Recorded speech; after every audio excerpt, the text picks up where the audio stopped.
In this video, I'm going to teach you how to fix Sling TV not working. As you can see, an example of TV problems like this is your Sling TV is not working, and if you want it to be resolved, what we can do is first need to make sure to use this particular troubleshooting guides. First, you need to ensure that your both devices are connected via the internet so it can be actually created. So you can start restarting your router and unplugging it for 30 seconds and then plugging it back.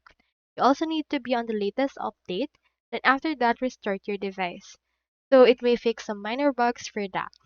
Next, you need to clear your cache. If you have it on your tablet, you can clear it. Then from in there, just go over to your settings and then select clear cache from there. You can also install the app since it will fix almost all of the troubles for that as well.